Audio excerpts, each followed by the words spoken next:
Azul, bonjour, bonsoir. À partir d'aujourd'hui, l'ambassadeur d'Algérie à Paris retrouve son bureau à la rue de Lisbonne, dans le 8e arrondissement de Paris. Après une brouille entre Alger et Paris, suite à une déclaration faite par le président Macron, devant un parterre de jeunes franco-algériens, devant lesquels il avait déclaré que le régime d'Alger est un régime politico-militaire, c'est un régime vieillissant et qui a été ébranlé par le Hirak, c'est-à-dire la contestation populaire. C'est une vérité que les dirigeants d'Alger refusent d'admettre. Et pour manifester leur colère, ils ne pouvaient pas dire qu'ils s'étaient mis en colère à cause de cette déclaration. Alors ils ont sauté sur une malencontreuse autre déclaration lorsque le président Macron remet en cause l'histoire de l'Algérie et son existence. Là, c'était la bouée de sauvetage et ils prennent cette déclaration comme alibi pour exprimer colère, indignation et prendre des mesures, entre autres rappel de l'ambassadeur, fermeture de l'espace aérien aux avions militaires français qui traversaient l'Algérie pour aller au Mali et dans d'autres pays africains, à l'insu du peuple algérien, de l'Assemblée nationale algérienne. Ça, on ne le savait pas, on venait de l'apprendre. Bon, parce que, en tous les cas, les dirigeants algériens n'ont jamais eu de respect pour le peuple algérien. L'Assemblée nationale n'a jamais été élue par le peuple algérien. Et puis, ces dirigeants n'ont eu que du mépris pour les Algériens. Donc, c'était la grande brouille. Et de là, on s'accroche à ce que Paris livre à Alger quelques têtes qui ne cessent de dire les vérités que veulent entendre les Algériens. Des Algériens dont je fais partie, qui n'ont pour seul moyen d'expression que les réseaux sociaux, le Facebook ou le YouTube. En plus du leader du mouvement pour l'autodétermination kabyle, Farhat Mehdi. Évidemment, la France, berceau des droits de l'homme, ne se soumettra jamais aux caprices d'une bande de voyous qui ne connaissent de la loi que ce qui les intéresse. Oui, je dis bien une bande de voyous et je pèse bien mes mots. Parce que le voyou, c'est celui qui ne respecte pas la loi. Et les dirigeants algériens n'ont jamais respecté les lois qu'eux-mêmes ils pendent, sans parler des lois internationales. Il n'y a qu'à voir, à écouter ma vidéo consacrée à la réunion du Haut Conseil de sécurité qui s'est tenue hier, où j'explique comment d'anciens détenus, d'anciens prisonniers, d'anciens taulards, des généraux taulards qui ont fait de la prison pour détournement de deniers publics, pour enrichissement illicite, d'autres qui sont tous des tueurs, qui ont tué des Algériens. Ils ont tué des Algériens qui viennent siéger au Haut Conseil de sécurité, qui est censé assurer la sécurité des citoyens algériens et de l'Algérie. Ce ne sont pas des criminels qui assurent cette sécurité. Et quand je dis des criminels, c'est prouvé. J'explique dans la vidéo consacrée à cette réunion du Haut Conseil de sécurité.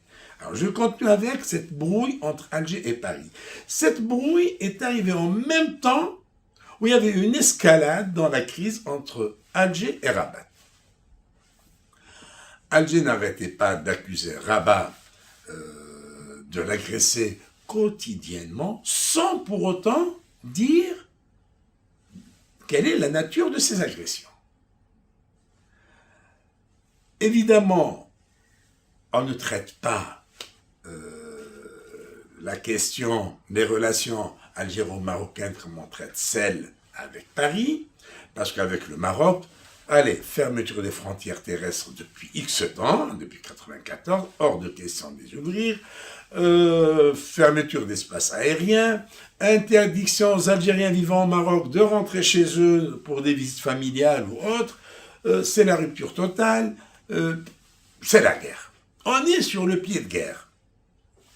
Pas loin d'il y a 2 jours, la revue militaire El Jish publie un éditorial qui est une véritable déclaration de guerre, un appel à la mobilisation. Et on ne sait pas pourquoi. Jusqu'à maintenant, on ne sait pas pourquoi. Alors, et c'est tant mieux, la relation entre Alger et Paris se normalise, c'est très bien, et l'Algérie a besoin d'avoir des relations apaisées avec ses voisins, avec ses partenaires, avec tous les pays de la région. Il n'est pas de l'intérêt du peuple algérien de vivre avec cette situation de belligérance contre X, contre Y, ces menées agressives. Ce n'est pas d'intérêt du peuple algérien. Entre l'Algérie et la France, il y a beaucoup d'intérêt entre les 2 pays, surtout pour les Algériens. Idem avec le Maroc. Sauf que le régime d'Alger porte un autre regard sur la relation avec le Maroc. Alors, toutes les accusations portées officiellement contre le régime marocain, à ce jour, on n'a pas eu la moindre démonstration. Tout ce qu'il y a, c'est que un diplomate marocain, Omar Hillel, représentant du Maroc à l'ONU, avait répliqué au chef de la diplomatie algérienne, Ramatan Lamamara, qui est aujourd'hui sur la sellette, et il ne fait plus partie de l'équipe, on ne le voit plus maintenant, il a disparu de la circulation, lui avait répliqué quand le ministre algérien parlait du droit à l'autodétermination du peuple sahraoui. Il lui dit, eh bien, vaudrait mieux parler du droit à l'autodétermination des Kabyles. Ah, c'est le feu. Ah, il a touché, là il ne fallait pas toucher. C'est vrai que M. Hillel a commis une grosse bévue, parce que ce ne sont pas les Kabyles qui sont privés du droit à l'autodétermination. Ce sont tous les Algériens. 40 millions d'Algériens sont privés du droit à l'autodétermination dans le régime d'Alger et le chantent quand il s'agit d'un peuple, hein, ou plutôt de réfugiés au nombre d'une dizaine de milliers dans les camps de Tindouf. On parle du droit à l'autodétermination. Or, le peuple algérien est privé du droit d'élire un président de la République, d'élire une Assemblée nationale, d'élire même le maire d'une petite commune. Le peuple algérien n'a pas le droit d'élire. Chaque fois, on vient lui imposer qui on veut. Et qui il impose? Voilà. Ce sont ces voyous qui imposent ça. Eux-mêmes, ils sont imposés. Ils ne sont pas élus. De quel droit parle-t-il au nom de l'Algérie? Donc, là, on parle, ce problème d'autodétermination, ça a été la goutte qui a fait déborder le vase. Et auparavant, on accusait le Maroc d'avoir incendié des forêts d'Algérie, d'avoir tué le jeune Ismaël, d'avoir financé, soutenu le MAC. Or, c'est connu. Le Maroc, et d'ailleurs, je lui en veux, j'en veux au Maroc qui ignore l'opposition algérienne, les forces vives algériennes, les forces libres algériennes. C'est son droit le plus absolu de ne pas s'ingérer dans les affaires intérieures des voisins. Or, l'Algérie s'est toujours ingérée, immiscée dans les affaires intérieures marocaines. Depuis la nuit des temps, je me rappelle, il y avait Frère El-Bassari, qui était un grand opposant au régime marocain, était hébergé en Algérie, des opposants marocains étaient hébergés en Algérie, le Polisario est non seulement hébergé, mais armé, financé par l'Algérie. Alors, et malgré ça, le Maroc ne réplique pas.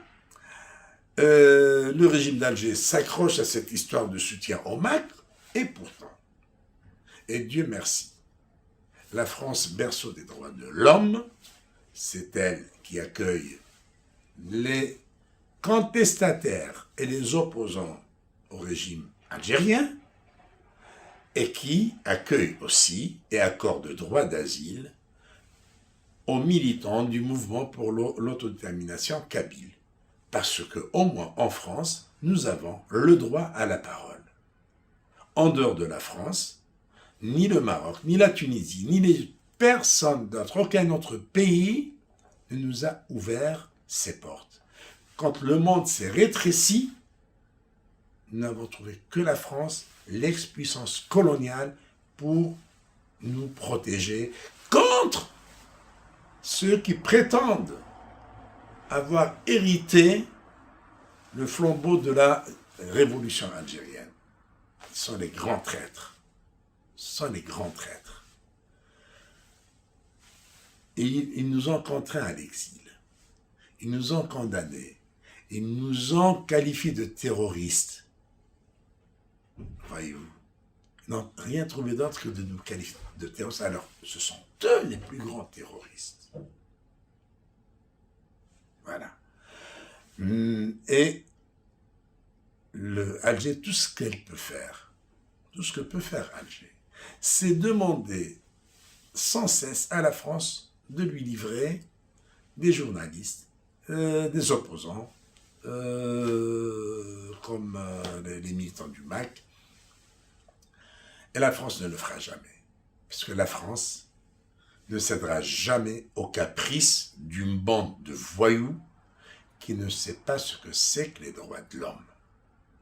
Et la France est le berceau des droits de l'homme, n'en déplaise à ceux qui veulent toujours la montrer du doigt comme étant l'ancienne puissance coloniale. Mais cette puissance coloniale profite beaucoup plus aux gouvernants d'Alger, aux voyous qui pillent les richesses de l'Algérie. Alors ceux-là profitent bien de la France à leur manière. Mais il ne faudrait pas que la France protège ceux qui défendent le peuple algérien, ceux qui défendent la souveraineté algérienne, ceux qui défendent la démocratie en Algérie, ceux qui défendent la liberté en Algérie, la liberté d'expression, la liberté d'opinion. Ceux-là, les voyous d'Alger, ne voudraient pas que la France les abrite, pas les soutienne, les abrite uniquement. Que Dieu fasse que cette bande débarrasse le plancher le plus tôt possible. Au revoir et merci.